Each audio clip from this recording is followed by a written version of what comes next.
मान्सूनची जोरदार आगेकूच 18 तारखेला कुठे एंट्री केली, महाराष्ट्रात नेमका कधी धडकणार, सगळं जाणून घेऊ। 16 तारखेला अंदमान आणि निकोबार बेटांसह आग्नेय अरबी समुद्र आणि बंगालच्या उपसागराच्या काही भागांमध्ये मान्सून दाखल झाला।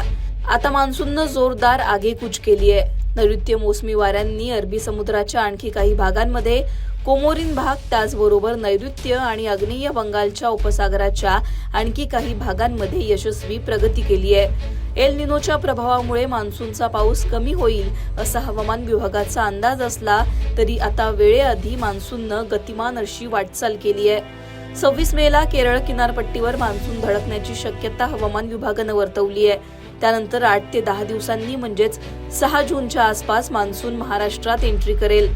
सॅटेलाइट इमेजनुसार बंगालच्या उपसागरातील कमी दाबाच्या क्षेत्राचा जोर आता ओसरलाय। अरबी समुद्रात आणखी एक कमी दाबाचं क्षेत्र आता तयार झालंय। एकापाठोपाठ एक तयार होत असलेल्या या कमी दाबाच्या क्षेत्रांमुळे मान्सूनला वेगानं पुढे सरकण्यासाठी पोषक वातावरण तयार होत आहे। दरम्यान हवामान विभागाने कोणत्या भागांना अलर्ट जारी केलेत ते सुद्धा जाणून घेऊ।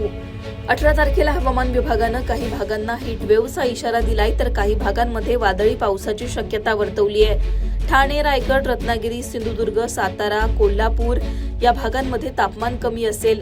वादळी पावसाची शक्यता या भागांमध्ये वर्तवण्यात आली आहे। मराठवाड्यातील संभाजीनगर, जालना, त्याचबरोबर बीड, लातूर या भागांना सुद्धा पावसाचा इशारा आहे। त्याचबरोबर सोलापूर, सांगली, विदर्भामध्ये वर्धा, यवतमाळ, चंद्रपूर, गडचिरोली, गोंदिया या भागांना हीट वेव्हचा इशारा आहे।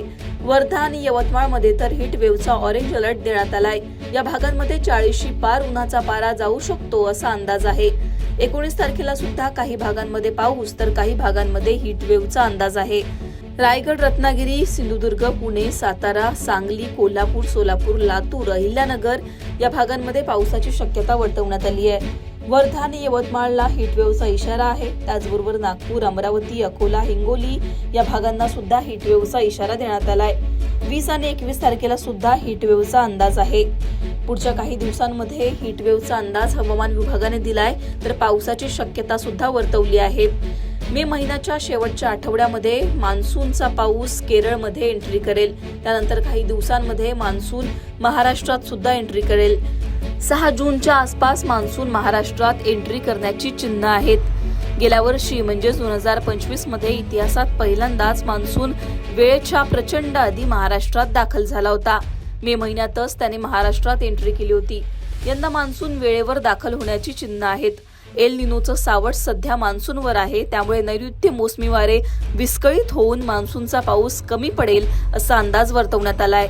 सरासरीच्या कमी म्हणजेच 92% पाऊस यंदा पडू शकतो असा अंदाज हवामान विभागानं वर्तवलाय। आता मान्सूननं आगेकूच केली आहे आणि लवकरच तो महाराष्ट्रात एंट्री करेल असा हवामान विभागाचा अंदाज आहे। सध्या तुमच्या भागात काय परिस्थिती आहे, तिथे कशा प्रकारचं वातावरण आहे, कमेंटमध्ये सांगा। लोकमतला सबस्क्राईब केलं नसेल तर सबस्क्राईब करायला विसरू नका।